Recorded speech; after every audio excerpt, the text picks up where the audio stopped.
Welcome to Team Monarch's channel on YouTube. My name is James, I'm one of the founding members, and I'm going to do a deck profile today for you guys on Esix, Fractal Bloom. This is the leader, Esix. Her ability allows me to create copies whenever I make tokens the first time of a match of any creature on the field except Esix. So we're going to go over the creature lineup first, and I'm going to explain what every creature is in here for and why they're important to the deck and what their purposes are. So, of course, we're playing green and blue, so we want dorks.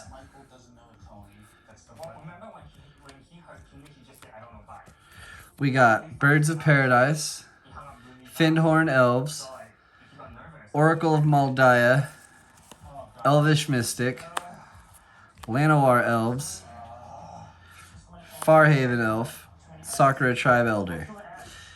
All these guys either find me mana, which these two will, search the deck for a mana and put it on the field for me, which is important in this deck for certain creatures. And then I have the regular dorks that tap for green, and Oracle of Moldiah. This card is great in any situation.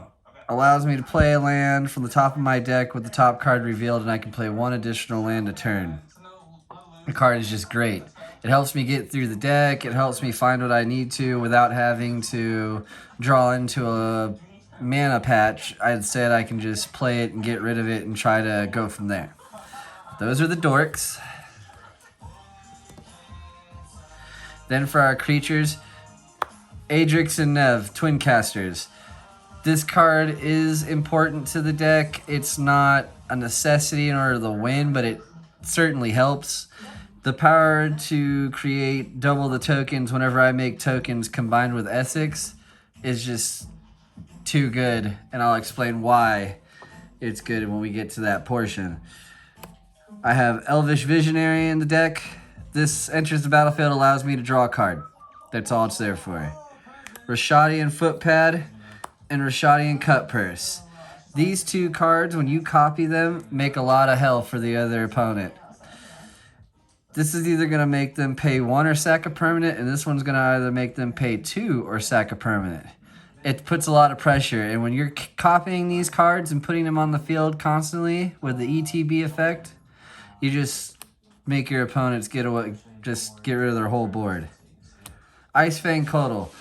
This is a good defensive card. It has flash, flying, and when Icefang Coatl enters the battlefield, I draw a card, and as long as I control at least 3 other snow permanents, it has Death Touch.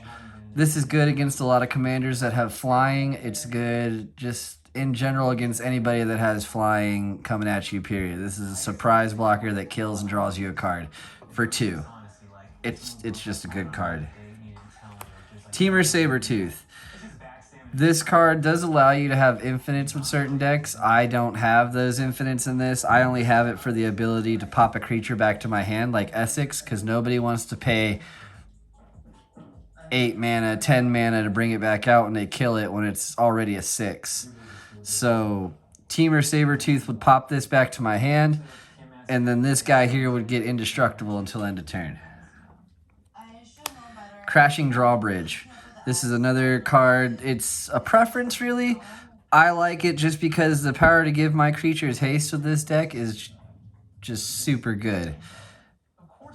Because when you play certain cards, you know, like Avengers of Zendikar or anything like that, you bring all them plant babies out and they all get their buffs.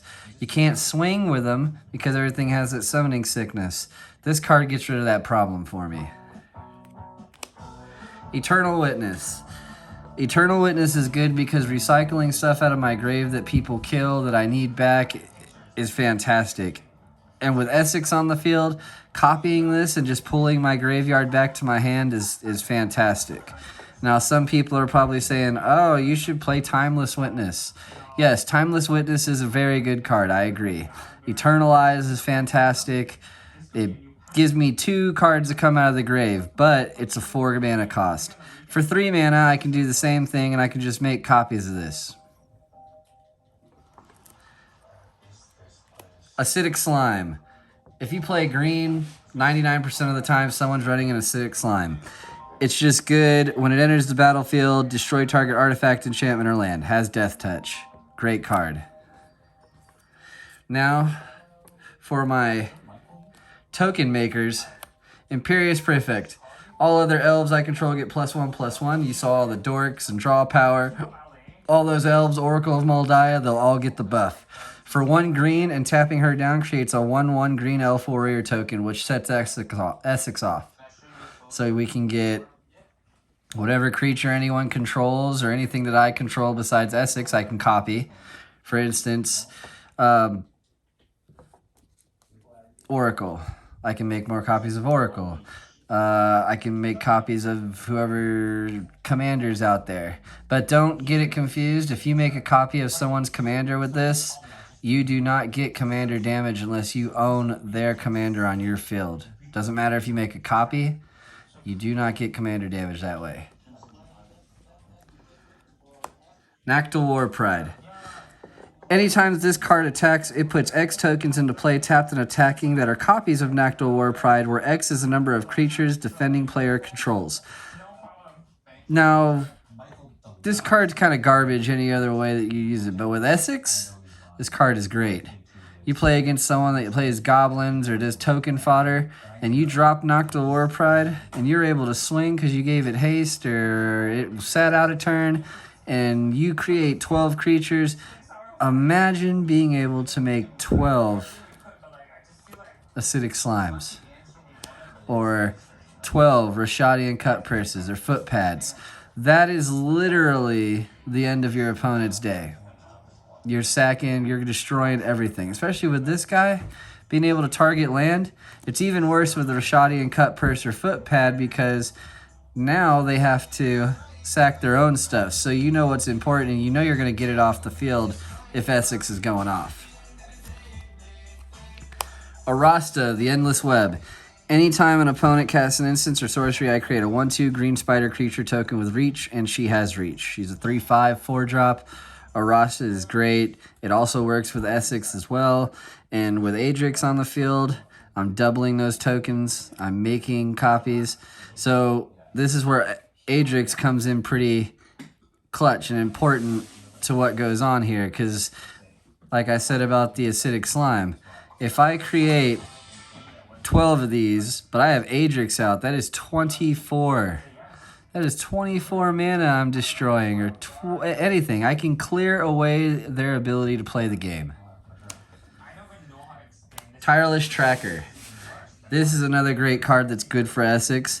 With Esix, Tireless Tracker, and Moldiah on the field, I can create, my Investigate token 1 so that I can draw cards, but at the same time, I can create something that's a copy. In this case, I like to try to copy my opponent's commanders to get their effects. For instance, Kozilek. Who doesn't want to copy Kozilek? That's 7 cards to your hand and the ability to cancel by pitching a card of equal mana cost to what your opponent's casting. Awesome. Avenger of Zendikar.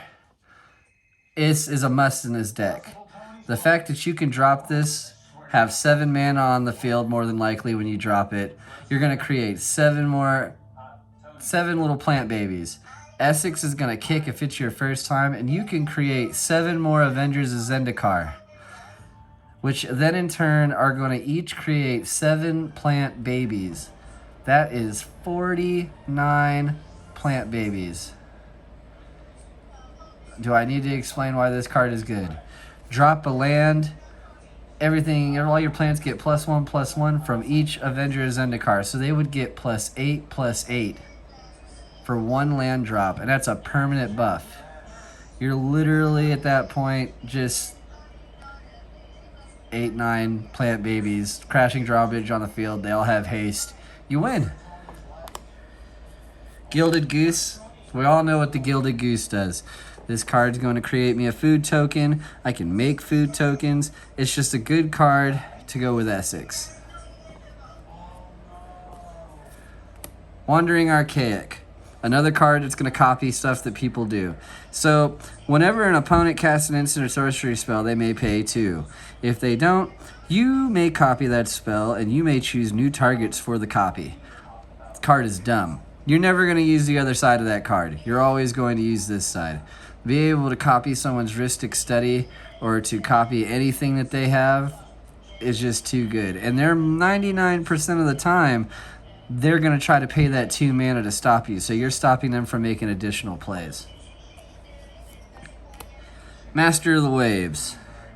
This guy has protection from red, and elemental creatures you control get +1/+1. This is another one that I like to abuse with Esix, because when Master of Waves enters the battlefield, you put a number of 1/0 blue elemental creature tokens on the battlefield equal to your devotion to blue. There's a lot of blue in this deck. Do I need to explain what this is? I mean, same thing as Avengers Zendikar. Deep Forest Hermit. He's another good one. He has Vanishing 3, which means every turn he's going to down tick, and, and eventually he's going to leave. But 99% of the time, they try to get rid of him pretty quick. But if he does hit the field, Deep Forest Hermit enters the battlefield to create 4 1/1 green squirrel creature tokens. Squirrels you control get +1/+1. When I play him, there's no shadow of a doubt, without a shadow of a doubt, I am making 4 more Deep Forest Hermits, because I want all my squirrels to get +5/+5, which makes them all 6/6s, and I've made 16 more squirrels. And the last but not least for my creatures, the creme de la creme, Biovisionary. Biovisionary says if at the beginning of the end step, if I control 4 or more creatures named Biovisionary, I win the game. This card you can win turn 3, turn 4. Turn 4, you can play that dude, and if he stays alive and you've got some of the spells like Giant's Offering, and you just create 3 tokens, and Esix is going to turn those 3 tokens into Biovisionary, you just end turn and you win. Alright, so for the spell lineup, we'll keep these 2 out to show you some of the combos. We got our ramp spells. Into the North, search your library for a snow land, put it into play, tap, shuffle. Farseek lets me look for a plains, island, swamp, or mountain card and put it on the battlefield, tap, then shuffle. For anybody who's new to Commander, Farseek tells me to search for a specific land card. So I can literally go in the deck, I can pull out Breeding Pool, because that is an island forest. I can pull out, this card can pull Triomes. Farseek is a good card for Commander. 3 Visits allows me to look for a forest card. Untamed Wilds allows me to look for the same thing as Farseek. Rampant Growth allows me to search for a basic land. And Tempt with Discovery. You don't have to play Tempt with Discovery. I play Tempt with Discovery because it's one of my favorite ramp cards. I love the fact that I can tell my opponents, you guys can go get a land too, but for every land you get, I'm going to get an additional land. And it's any land you want, and it comes into play not tapped. So that doesn't mean that you can get any land and put it out there and it comes untapped. What that is saying is I can go in and I can look for a Temple of the False Gods. I can look for Besiege. I can look for Breeding Pool, Misty Rainforest. Whichever one of those lands I want, and I can put them on the battlefield the way they are. So Besiege is going to come in tapped because it says it comes in tapped. So, yes, self-explanatory. Breeding Pool, pay 2 life, comes in untapped. No change in that. It just allows you to find anything you want. Removal and other spells. Beast Within. Destroy a permanent. Its controller gets a 3/3 beast token. This card is good. You can do it to yourself. You can do it to an opponent. Whatever you got to do. If you have someone killed 1 Biovisionary to win, this is an instant. Destroy something. Use your Beast Within. Kill a permanent you control. Create 1 more Biovisionary. End turn. Heroic Intervention. Permanents you control gain hexproof and indestructible until end of turn. 99% of the time when I play this commander, all of a sudden there's a wanted poster and a reward, and everybody just wants to kill my Esix. So I have to defend her the best that I can. Heroic Intervention helps in that. Worldly Tutor. You're really only going to probably look for 3 creatures. Biovisionary, Nev, Zendikar, Master of Waves. So 4. Whatever you need to populate the board to put up a presence. Mystical Tutor. Search for Instant Interrupt Mana Source. This is the old one. The new one just says search for an instant or sorcery, put it on top of the deck. For draw cards, I have Commander's Insight. Draw X cards, and you get to draw an additional card for each time you've casted your commander. So it's 3 blue and X. It's just explanatory why it's in there, so I can draw cards. With Hall Breacher being taken out of the game now, makes my draw cards that much better because, you know, nobody liked having to draw your cards and someone drops a Hall Breacher and just turns them all into treasure tokens and you ain't drawing nothing. It's horrible.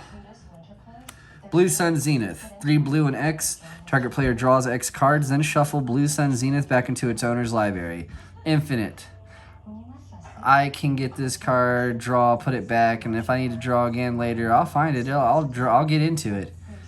Everything in this deck will help me get whatever tool that I need quick, fast, and in a hurry.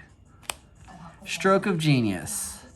Target player draws X cards. It is a blue, 2 colorless, and X. That's all it does. Draw X cards. This card is fantastic. Just with this card, any of these card spells that I have, if I combine them with Besiege, which I'll go over that when we get to it, makes those uncounterable. Fantastic cards. Fungal Sprouting. Put X 1/1 green sapling creature tokens onto the battlefield where X is the greatest power among creatures you control. Avengers Zendikar is a 5/5 or 6/6, something like that. I don't know. I don't ever get to really swing with them. I use the babies all the time because I don't like them. But self-explanatory. Create tokens. Esix is going to create whatever creature I want. Adrix is going to copy that and make double the tokens. And Biovisionary out on the field, I'm just going to create a butt ton of Biovisionaries, end and win. Spore Swarm. Create 3 green sapling creature tokens. Like, I mean, once again, even if Adrix isn't on the field, you cast this Esix effect, Biovisionary, 3 more, end turn, that's 4, you win. Giant Opportunity. So this card says you sacrifice 2 food tokens. If you do, create a 7/7 green giant creature token. Otherwise, make 3 food tokens. Once again, same thing. Win con. Second Harvest. For each token I control, I put a token on the battlefield that's a copy of it. It's the same thing, this with Esix. So if I create Biovisionary tokens, or my Avenger Zendikar tokens, this is going to make an additional of each token. If I haven't made any tokens yet, Esix is going to kick, and I'll do whatever I want with those tokens. Mana Drain. This is the cancel lineup. This is where the deck gets a little crazy, pricey-wise. But you don't have to use these kind of cancels when you're using the deck. You can use regular cancels. You can use Rewind. You can use whatever your heart desires as a cancel. You do not have to go out and spend $40 for a Mana Drain or $100 for a Force of Negation. It's not a rule that says you have to have these. Do they help? Of course they do. That's why they're the price that they are. They all have something that helps the deck. But for some of these people who are just getting in that don't want to pay that kind of money to play, regular cancel is fine. Pact of Negation. Counter target spell. At the beginning of your next upkeep, pay 5. If you don't, you lose. You know how many people I've seen play this before they have 5 mana just to get out of the game because they know they can't. They do it a lot. Believe me. This card is like self-sacrifice card. Mana Drain, now, I did forget to explain this. When you cancel the spell that they're using, at the beginning of your next main phase, you add colorless mana equal to that spell's converted mana cost. So I love using this when people play Eldrazi's. I like using this when people play Dragons. I like using this when people have high mana cost cards, period. Because there's nothing better than getting 12 mana on your next step and just going off. Fierce Guardianship. This card comes out of a structured deck. It is a Jeskai structured deck. It is the only way to get it. It doesn't come out in a booster box set. It's great. If your commander's out, you don't have to pay a mana cost. It counters target non-creature spell. Fierce Guardianship. Fantastic.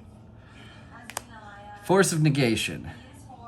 Now, this card, exile a blue card from your hand, counter target spell. If that spell is countered this way, exile it instead of putting it into the owner's graveyard. It's good. You don't have to have this card. The non-foil version of this card is $90. There is no reason you really need it unless you play this game a lot. I've played Magic since the 90s, and I'm really bad. I just like to spend money on cards. I shouldn't, but I do. Counterspell. Pretty self-explanatory why it's in the deck. It's beautiful, and it counters target spell for 2 blue. This is the Japanese alternate art Negate. A lot of people will argue if Negate is good or not. It is in this deck because I have Besiege You. So my Negates are God. Besiege You just makes all my spells in here live. Desertion. I love this card. If you counter a spell with this card, if that spell was an artifact or a summon spell, is old text. So if they cast a creature or an artifact, you cancel it and then you put it on your field under your control. So when they play that big nasty Emrakul and you cancel it, that Emrakul goes to your field. Or when they cast a big nasty Ur-Dragon and you cancel it, you get a big nasty Ur-Dragon. Swan Song. This is a blue staple. Every deck plays this. When they have blue, always think they have a Swan Song. It's a 1-drop counter target enchantment, instant, or sorcery, and its controller puts a 2/2 blue bird creature token with flying onto the battlefield. Sure, you give them a 2/2, but I would rather give them a 2/2 and keep my field of 49, plant babies that are all 8/9s and give them 1 2/2 blue bird. You see what I mean? Nobody likes to get board wiped. Arcane Denial. So counter target spell at the next upkeep, you draw 1 card, and the person who got their spell countered draws 2. Stifle. This is a personal preference card. I love Stifle. It's a 1-drop counter target activated or triggered ability. Commanders. For instance, troublesome commanders like Brago, Kalia. Guess what? Stifle stops them for a turn. No abilities. We don't want to deal with any of that stuff. So now we're going to go over the enchantments. Sylvan Library. Sylvan Library is iffy. I like this card, but then at the same time, I hate this card. At the beginning of your draw step, you may draw 2 additional cards. If you do, choose 2 cards in your hand this turn. For each of those cards, pay 4 life or put the card on top of your library. So you're going to draw your 1, you're going to get 2 more, you're going to look and see if you want it, you're going to put 2 cards back on top of the deck, or you're going to pay 4 life for each card. I hate it because with this deck, there's so many tools on which way to go. I'm usually paying 4 life each time to get the extra card because keeping a hand is so important with this deck. Because you're playing blue. It's a head game. You got to make sure they think you got the cancel or you got the board wipe. It's important. Presence of Gond. This card is just an enchantment aura. When you put it on a creature, if you tap that creature, it creates a 1/1 green elf creature token. So it helps Esix. You just make a token of something somebody else got or something you got that's good, like acidic slime, foot pad, cut purse. and you just do shenanigans. Doubling season. Unfortunately, if you're playing a deck with tokens, doubling season is a necessity. If an effect would create one or more tokens under your control, it creates twice that many tokens instead. If an effect would put one or more counters on a permanent you control, it puts twice that many counters on a permanent instead. Adrix, doubling season are pretty much the same thing, except the doubling season does the counters too. Another one that does enchantment like that is Primal Vigor. Same thing, double the amount of tokens I put on the field and counters. It is literally the same thing with a different name. You also want to put Parallel Lives in the deck. I don't have a Parallel Lives yet. When I do, I'll find a place to put it. But Parallel Lives is just good. All that does is create double the tokens whenever you create tokens as well. We want to create as much junk for people to fight with as possible. Rhystic Study. Rhystic Study is a great card. Whenever your opponents play a spell, draw a card unless they pay 1 mana. They hate this card. They love this card. It's pretty problematic when it's on the other guy's side of the field and you're playing in a cube and nobody knows what the power the power you get with this card is just disgusting. You draw all day until it gets back to you. You just have tools to do what you need to. Energy Flux. This is a personal ad as well. All artifacts gain at the beginning of your upkeep sacrifices artifact unless you pay 2. I don't play a lot of artifacts, so for those people that play artifact decks like Affinity, Brago, Brea, all those guys that play a lot of artifacts, they don't like this card. Because having to pay 2 mana to keep your artifacts alive sucks. So every time you see that Soul Ring out there, 99% of the time, they tap that Soul Ring down and say, I pay the 2 mana for the Soul Ring, and they'll start sacking their artifacts. Frozen Aether. So this card helps you traumatically.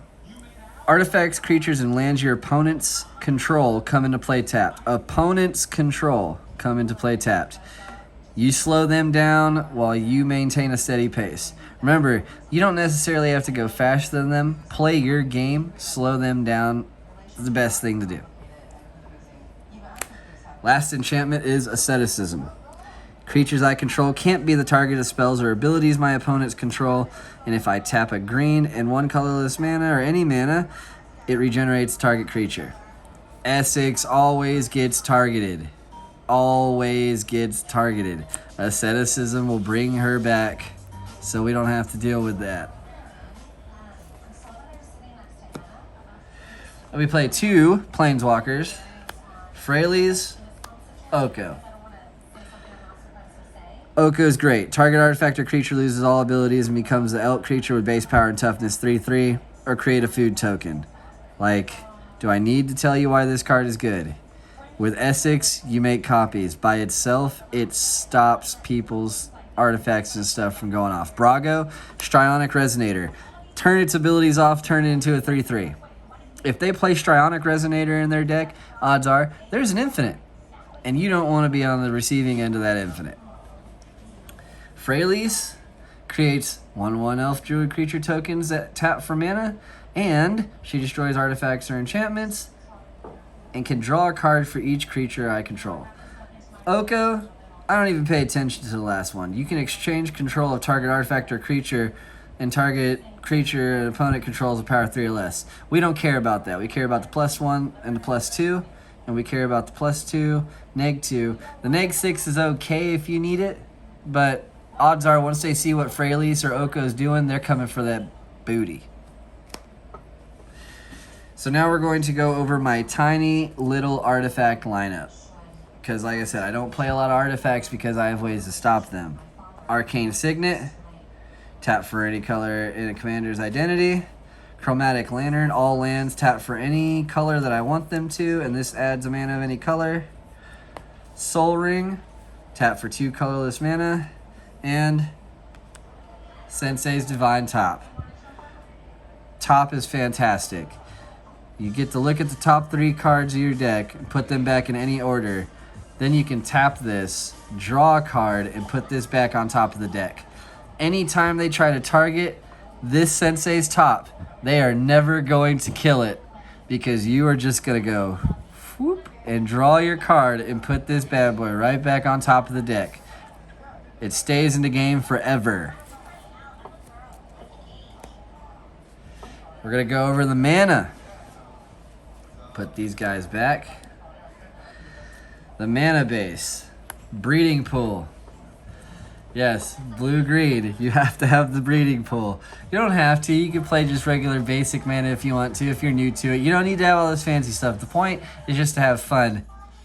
That's why we play, but we like to do the competition. So yeah, I'm pretty sure some of you are looking up these prices and going, what in the hell is... It's just because we play a lot of Magic on this team. We also do have cheaper budget builds, you know, for the people who are trying to get into it, and those will come in the future. But this is the maiden voyage of the channel, so we wanted to put a good deck out there, and we still have more to come. We have Ur-Dragon coming, we have Brago coming, we have Eldrazi's coming. The deck profiles are going to be real. So for anyone trying to get into Magic and know what these cards do, we can help you. Misty Rainforest. Pay 1 life, sack the card, search for a land. Hinterland Harbor. Hinterland Harbor enters the battlefield tapped unless you control a forest or an island. It can tap for a green or a blue.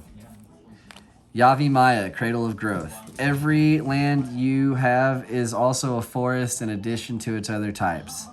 So it's hard to get screwed over in your color mana with this deck because you'll get the colors. Rejuvenating Springs comes in tapped unless you have 2 or more opponents. Taps for blue or green.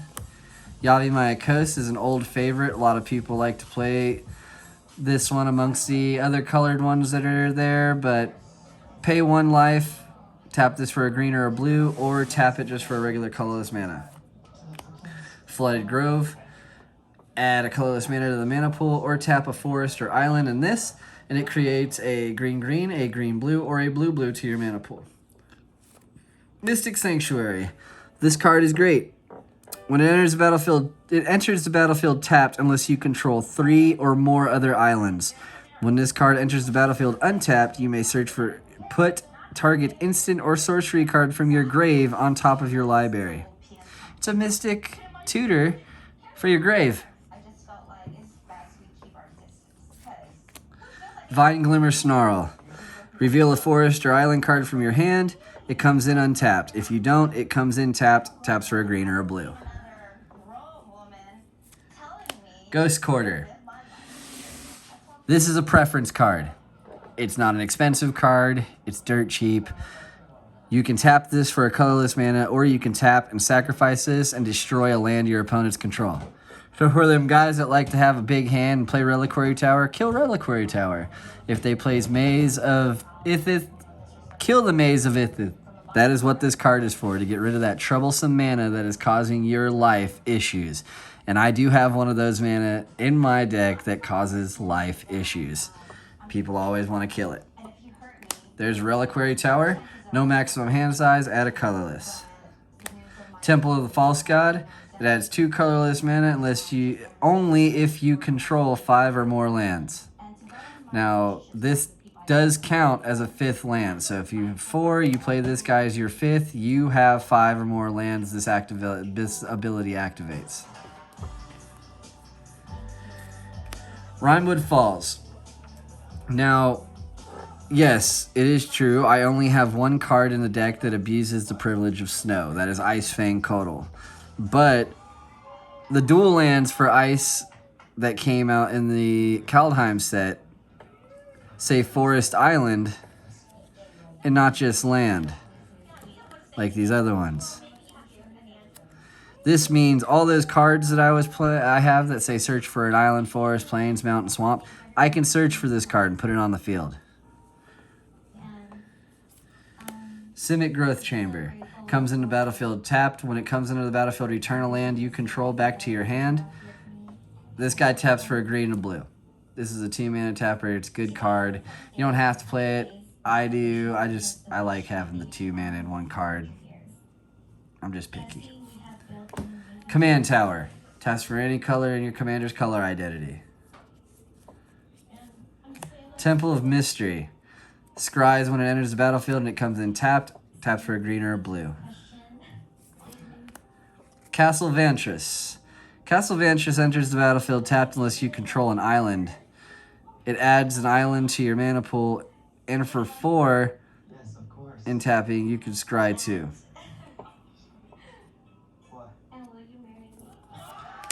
Memorial to Unity. This is like a tutor card. It's preference. I like to have it because being able to tap a green, 2 colorless, and sacrifice this to look at the top 5 cards in my library so I can reveal a creature from among them, put it in my hand, and the rest of the bottom of the library in any order. It lets me get through the deck to find what I need to find. If I have to put it on the bottom of the deck, at least I know now I need to get a tutor, I need to find a new plan in order to win the game. Alright, so here comes that problematic mana I was talking about, that everybody wants to kill. Besiege, who shelters all. This card, if you play spells in the deck, I recommend this card. This is my favorite land card. You pay 2 life, add 1 mana to your mana pool. If that mana is spent on an instance or sorcery spell, this spell can't be countered by spells or abilities. Yes, exactly. I had to give you some time to let that compute. Uncounterable spells. You know all those guys that like to try to cancel your cancels and be crazy? Remember I said that super good negate that no one is ever gonna touch? It's because of this card. When I negate, I negate. It is not coming out. And I always search for this card when I play Tempt with Discovery. Because this card is... it's just too good to not play in a blue deck. I play 7 snow mana. These count as basics, and they're the snow land to help out my Icefang Coatls. And then I play 6 snow-covered forest. I only play the snow-covered basics because I have the Icefang Coatl. I do not play regular basics. I also have mana ramp that helps me find ice lands, snow-covered lands. So I just said, forget, I'll just go with a full snow. So there's a lot of things you can add to this deck. Parallel Lives, Intruder Alarm, and just stuff. Jorn, that's his name. Jorn, God of Winter, is really good for these snowlands because he'll make everything untap. And you can just abuse that. I thought about putting him in here. I just don't know where I'm going to put him yet. But if I do, you'll probably see it in the game that we stream. But that is it for the Esix deck profile. Leave some comments down, any questions or anything. Replacement cards, I can try to give you as much input as I can on it and tell you the best way to go or whatever you're going for. Remember, this is just my build. I built this to complement the way that I like to play it. It does not mean this is the way that you want to. But like I said, leave comments. Like, subscribe. We'll help you as much as we can. Give you some more deck profiles. If there's something specific you want to see, don't be afraid to leave a comment because we will probably make something just so you guys can get a general idea how it's supposed to be played. But anyways, thank you for tuning in, and hope to get you guys on the next deck profile.